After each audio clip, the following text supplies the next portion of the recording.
अस्सलाम वालेकुम viewers, welcome back my YouTube channel Pindi food ideas. आज मैं आपके लिए रमज़ान की एक बहुत ही न्यू सी रेसिपी लेकर आई हूँ, बहुत ही इजी रेसिपी लेकर आई हूँ, बहुत ही डिलीशियस और हेल्थ वाइज अगर हम इसकी बात करें तो हेल्थ के लिए तो बहुत ही सब इसे बहुत शौक से खाएंगे, बहुत ही मज़े लेकर खाएंगे। और अगर आप बच्चों को देंगे तो बच्चों के लिए तो बहुत ही मज़ेदार होने वाली है, क्योंकि इसमें सारी हेल्दी चीज़ें हमने इस्तेमाल करेंगे। तो चलिए हम वीडियो को स्टार्ट करते हैं। और अगर आपने अभी तक मेरे चैनल को सब्सक्राइब नहीं किया तो मेरे चैनल को सब्सक्राइब कर लें। ये रेसिपी इतनी मज़े की बनेगी कि सब बच्चे बड़े शौक से खाएंगे, और रमज़ान में आप एक बार बनाएंगे तो आपसे बार बार इसकी फरमाइश की जाएगी। तो यहाँ पर सबसे पहले मैंने चने ले लिए हैं। चने को मैंने पहले से बॉईल किया हुआ था, इसमें नमक डाल के हल्का सा आप भी बॉईल कर लीजिएगा। यहाँ पर मैं सफ़ेद लोबिया इसमें इस्तेमाल करूँगी, ये भी मैंने बॉईल करके रखी हुई थी। और इसके बाद मैं यहाँ पर इसमें रेड बीन्स यानी रेड लोबिया इस्तेमाल करूँगी, जो कि हमने थोड़े से छोटे साइज़ में लिया है, और छोटे साइज़ में क्योंकि अच्छी लगती है। तो यहाँ पर थोड़ी सी मैं स्वीट कॉर्न का इस्तेमाल करूँगी। इन सारी चीज़ों को हमने हल्का सा नमक डाल के बॉईल किया हुआ था। अब यहाँ पर थोड़ी सी मैंने मैक्रोनी को बॉईल कर लिया था। मैक्रोनी भी मैंने यहाँ पर थोड़े छोटे साइज़ के लिए, आप वैसे तो इसमें बड़े साइज़ की भी मुख्तलिफ शेप्स में जो मिलती है आप वो डाल सकते हैं, लेकिन ये ज़्यादा अच्छी लगेगी। इसके बाद यहाँ पर मैंने थोड़ी सी सैलेड ली है, इसमें यहाँ पर मैंने थोड़े से बॉइल्ड आलू लिए हैं। आलू की कटिंग हमने इस तरह बारीक कर लेनी है, ना बहुत ज़्यादा मोटे रखने हैं ना बहुत ज़्यादा बारीक, वरना ये घुल जाएंगे। और इसके बाद थोड़ी सी हम कैप्सिकम डालेंगे। अगर आपको ज़्यादा पसंद आ तो आप इसमें कैप्सिकम यानी शिमला मिर्च आप डाल सकते हैं।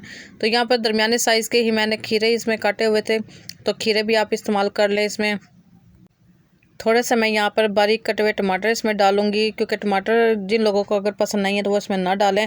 और थोड़ी सी मैं यहाँ पर प्याज कटी हुई डालूंगी, जिसे मैंने बारीक काट लिया था इसमें, क्योंकि बारीक प्याज ये अच्छी लगती है, आपने मोटी मोटी नहीं रखनी।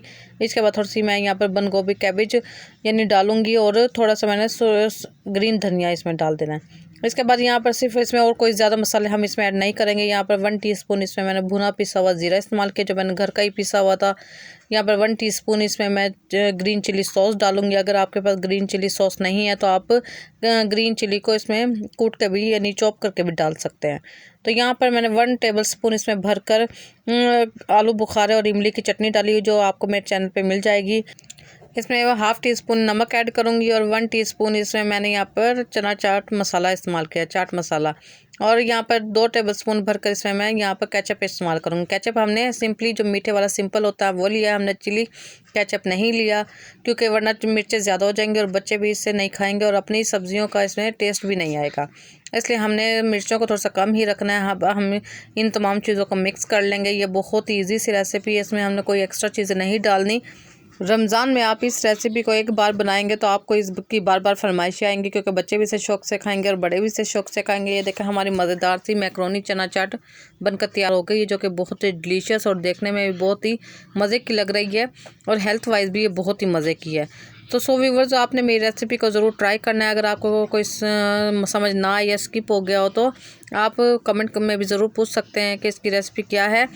व्यूअर्स, उम्मीद है कि आपको मेरी डिफरेंट सी छोटी सी रेसिपी अच्छी लगी होगी। अगर अच्छी लगी है तो मेरे चैनल पिंडी फूड आइडियाज़ को लाइक कर दें, शेयर कर दें, सब्सक्राइब कर दें, और आप कमेंट ज़रूर किया करें मेरी वीडियो पर।